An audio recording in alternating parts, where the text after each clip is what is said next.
Bonjour à tous. Dans la paracha de Noach, on nous parle du Maboul, le déluge et également l'après-déluge. Voilà que Dieu va conclure avec Noach, Noé, une alliance qui est mentionnée en ces termes dans le chapitre 9 de Bereshit, la Genèse. Vayomer Elohim, Dieu a dit, Zot hot aberit, c'est le signe de l'alliance que je donne entre moi et entre vous. Quel va être ce signe de l'alliance? Nous dit le texte. Ce signe de l'alliance va être Keshet Be'anan, ce qu'on appelle aujourd'hui un arc-en-ciel. Un arc-en-ciel de toutes les couleurs. Aujourd'hui encore, nous allons rappeler ce signe de l'alliance, ce signe dans lequel Hachem a promis de ne plus détruire le monde. Et effectivement, nous lisons dans la halakha que celui qui voit un arc-en-ciel va faire une bénédiction. Baruch ata Hachem Elokeinu melech haolam, Zocher aberit, béni tu es Hachem, notre Dieu, le maître du monde, qui se souvient de l'alliance, Vene eman bivrito, qui est digne de confiance dans son alliance, Vekayam bema amaro, et qui va tenir sa parole. En faisant cette bénédiction, nous rappelons qu'Hachem est digne de confiance, qu'il tient sa parole, il a promis de ne plus détruire le monde malgré les iniquités qui peuvent y être produites, et effectivement, il tiendra sa parole.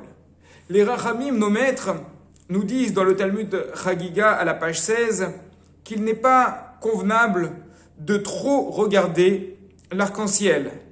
Parce que l'arc-en-ciel dévoile en même temps, manifeste l'apparence, la gloire de Dieu. Et celui qui regarde trop la gloire de Dieu, c'est comme s'il manquait de respect à son Créateur. Comme lorsqu'il y a une personne, un dignitaire, quelqu'un d'important, eh bien on ne va pas se mettre à le fixer des yeux. C'est pareil avec Dieu et c'est pareil avec la manifestation de sa gloire. Alors c'est pour ça que certains vont même jusqu'à dire que lorsque l'on voit l'arc-en-ciel, eh bien, on doit vite faire la bénédiction dessus, ne pas trop le regarder et ne même pas dire aux autres personnes qui l'accompagnent qu'il y a un arc-en-ciel. Cependant, dans la halakha, et c'est ainsi que va trancher le Pniné halakha ainsi que le Yalkut Yosef, au nom du Berit Keuna, il faudra quand même dire à ses amis, à ceux qui accompagnent, qu'il y a un arc-en-ciel pour qu'ils puissent faire la bénédiction dessus. Effectivement. Pourquoi ce problème de trop regarder l'arc-en-ciel? Quel est le souci de fond dedans? J'ai lu un commentaire de mon ami le Rav Eliaou Mergui dans le Alta Nissa qui a expliqué que c'est un peu un signe d'humilité de ne pas trop regarder l'arc-en-ciel. Pourquoi de l'humilité? De la modestie. Car rappelons-le, l'arc-en-ciel est quelque chose de dur. C'est un signe de l'alliance, c'est vrai, mais cela vient après une destruction, après le déluge qui a mis le monde, qui a changé complètement l'apparence du monde.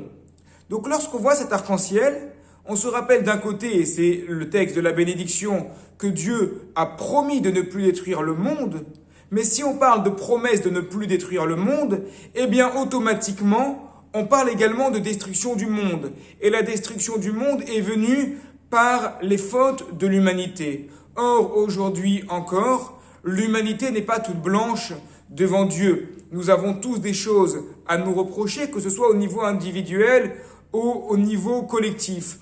Alors regardez, fixez trop l'arc-en-ciel. C'est comme si l'on se disait, finalement, maintenant nous sommes tranquilles, on ne peut plus être détruits, on n'a plus rien à se reprocher. Or, ce n'est pas vrai. Effectivement, nous ne sommes pas à l'état du déluge, mais l'humanité a encore beaucoup de progrès à faire, même sur le plan de l'écologie, du respect de la planète. Effectivement, il y a encore beaucoup de choses à faire, beaucoup de progrès. Hachem a promis qu'il ne refera pas un déluge, ne refera pas tomber un déluge sur la terre.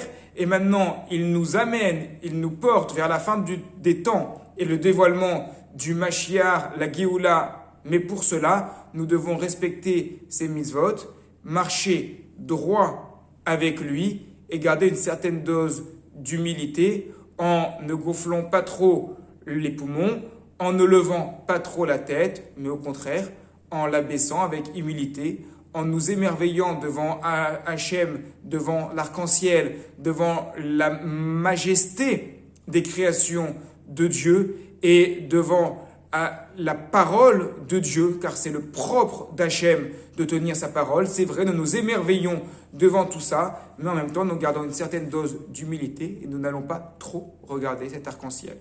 Shabbat Shalom et à la semaine prochaine.